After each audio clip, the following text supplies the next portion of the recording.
After 430 years, the Israelites were finally from the bondage of Egypt. But they were thrown into harsh and unforgiving wilderness on their way to the Promised Land. There was no easy way to the land flowing with milk and honey. The wilderness was the way. This is the story of what happened to the people of Israel after their great escape from Egypt and after the miracle of the Red Sea crossing. This is the story of how the people were tried, tested, and stretched, and many cracked in the process, missing out on the promise of God. Part 1. From Victory to Bitterness. When the waters of the Red Sea crashed back over Pharaoh's army, it wasn't just Egypt's defeat, it was Israel's rebirth. After 430 years of slavery, they walked into freedom. But freedom comes with testing. The people sang. Moses led them in a song of triumph, and Miriam picked up a tambourine. She danced, and the women followed. The Lord had triumphed gloriously. The horse and rider had been thrown into the sea, they sang. It was a moment of euphoria, of power and promise. But that joy was short-lived. Just 3 days into the wilderness, they found no water.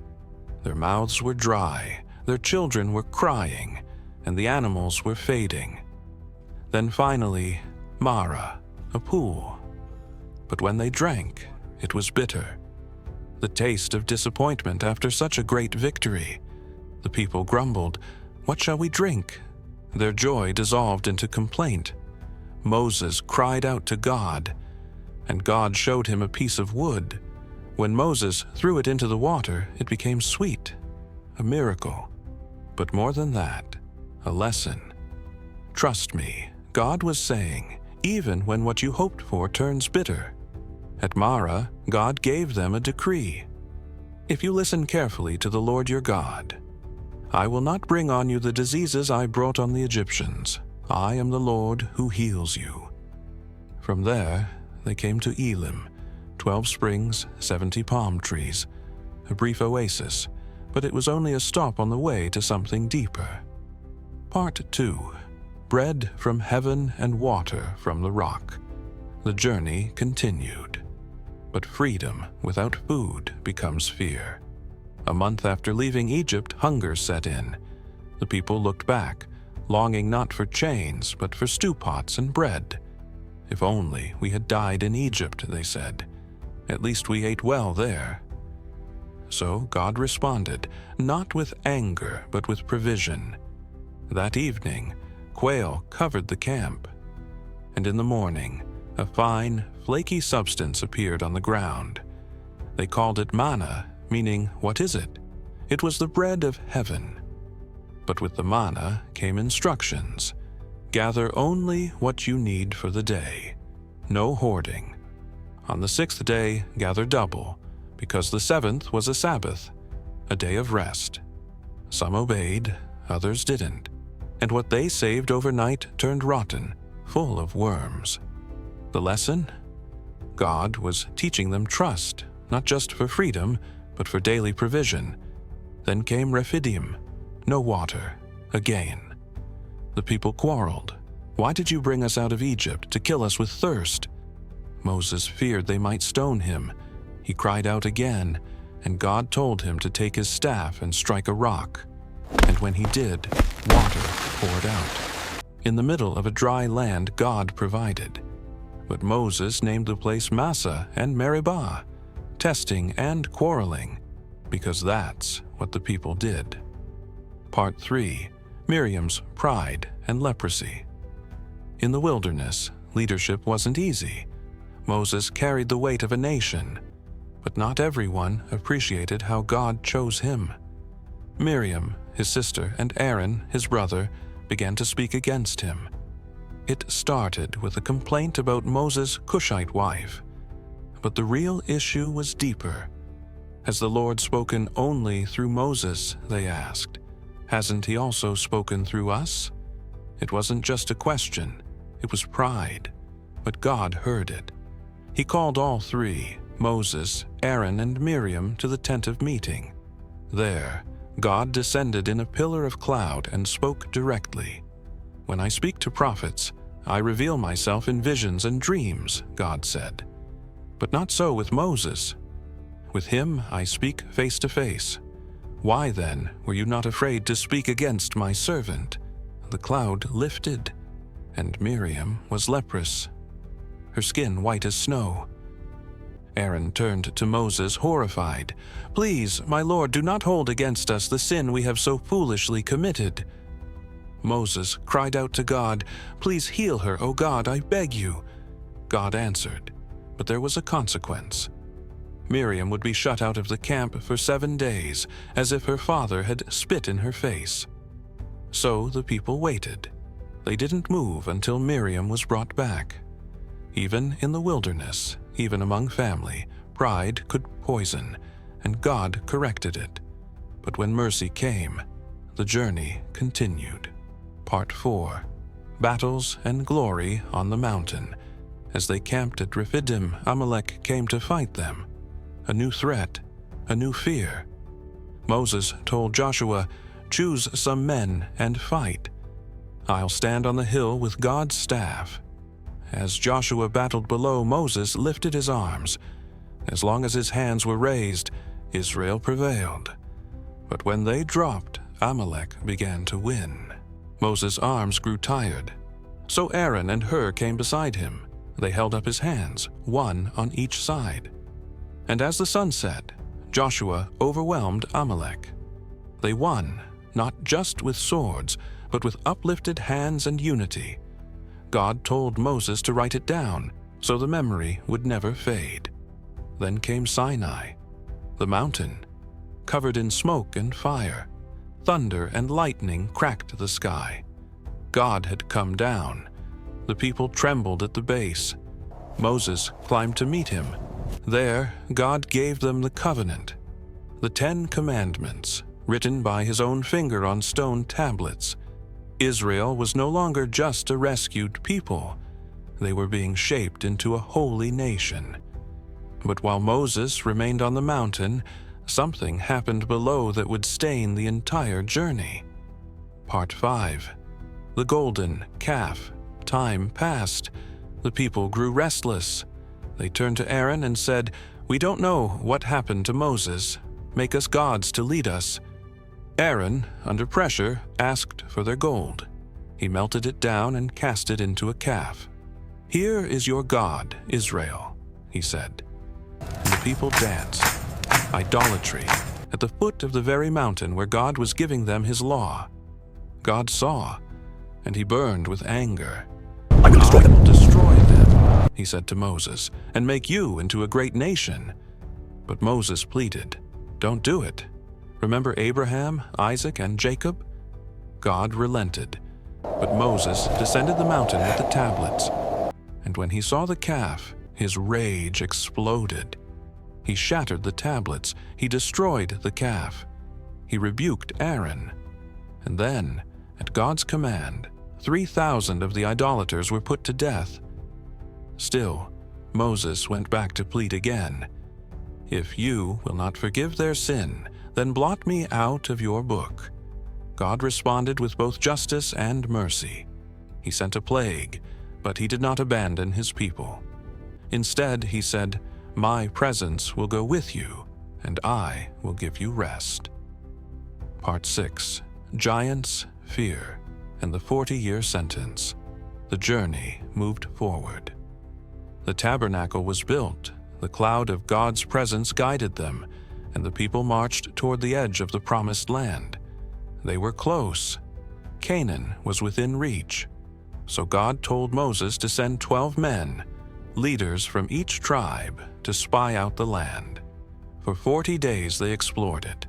Lush valleys, fortified cities, fields bursting with fruit. They even brought back a cluster of grapes so large it had to be carried on a pole between 2 men. But 10 of the spies returned with fear, not faith. "The land is good," they said, "but the people are giants. We felt like grasshoppers. We can't take it." Only 2, Joshua and Caleb believed God could deliver it into their hands, but the people panicked. They wept, complained, and plotted to return to Egypt. Again, they rejected the God who had parted the sea and fed them with bread from heaven. God's judgment was swift. "Not one of this generation will enter the land," he declared, "except Joshua and Caleb. For 40 years you will wander. 1 year for every day the land was spied out." The people wept. Some tried to go up and fight anyway, but without God they were defeated. A whole generation would live and die in the desert because fear had robbed them of their promise. Part 7. Snakes, Staffs, and the Rock. As the years passed, the pattern continued. Hunger, thirst, murmuring again and again. At one point they arrived at Kadesh. No water again, and again the people quarreled. "Why did you bring us here to die?" God gave Moses a command: "Speak to the rock, and it will pour out water." Come forth. But Moses, tired, angry, frustrated, struck the rock twice with his staff. Water came, but God was displeased. "Because you did not trust me enough to honor me as holy, you will not lead this people into the land." Even Moses would only see the promised land from a distance. Later, when the people grumbled again, God sent fiery serpents into the camp. They bit the people, and many died. In desperation, they cried to Moses, and again Moses prayed. God told him to make a bronze serpent and lift it on a pole. Anyone who looks at it will live. It wasn't magic, it was mercy, a symbol of faith, a call to trust God's provision, even when the consequences of sin burned in their bodies. That image, the bronze serpent, would echo across time, a foreshadowing of another time when healing would come by looking up. Part 8. Rebellion and earthquakes. Not all the disobedience came from the people. Even among the leaders, pride and rebellion grew. Korah, Dathan, and Abiram, men of influence, rose up against Moses and Aaron. "Why do you set yourselves above us?" they said. "All of us are holy." It was a challenge not just to Moses, but to God's chosen order. Moses gave them a chance. "Tomorrow, let the Lord show who belongs to him." The next day, as the rebels assembled with their incense burners, Moses warned the people to step back. And then, the ground opened beneath Korah and his followers. The earth swallowed them alive. Fire consumed 250 more. But the people still complained. "You have killed the Lord's people." So a plague broke out. 14,000 died, until Aaron ran into the crowd with incense, standing between the living and the dead. A high priest interceding, judgment halted by mercy.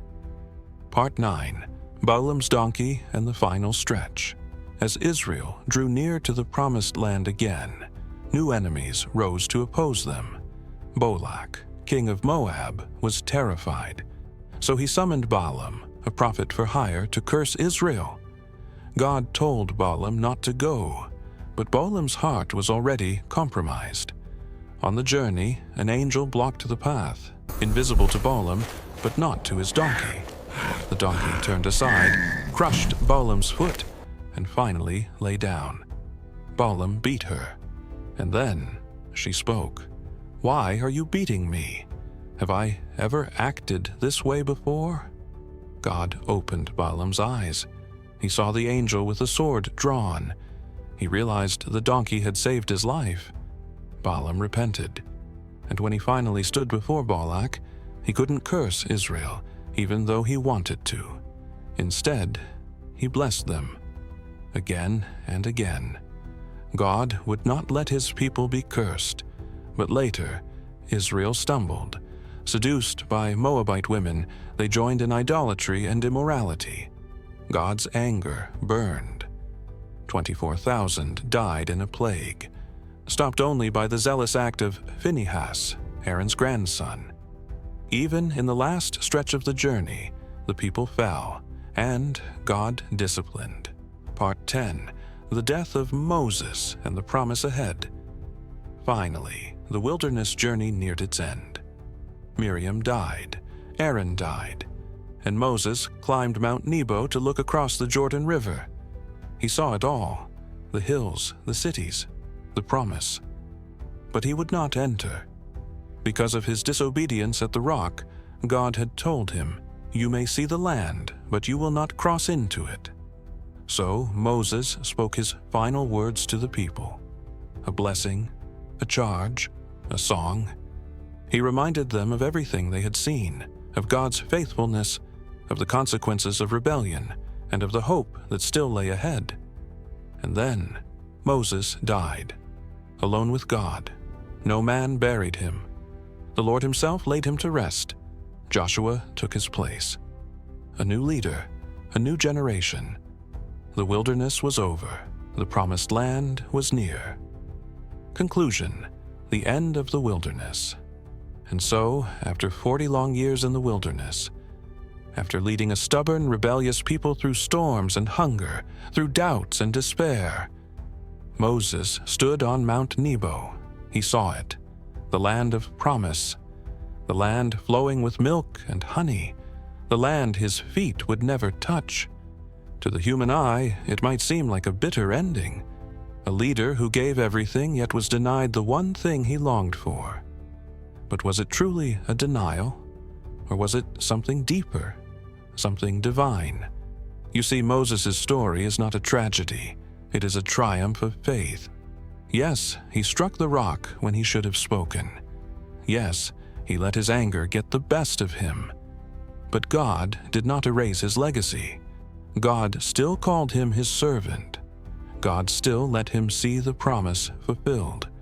And when the time came to die, God himself buried Moses. No man knows his grave, because no man was worthy to bury him, but God.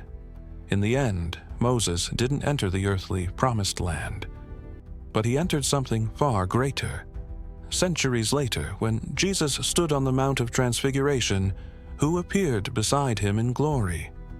Moses, in the true promised land, in the kingdom that cannot be shaken. That was God's justice. That was God's final word. Moses was not forgotten. Moses was not cast away. Moses was counted faithful. And what can we learn from him?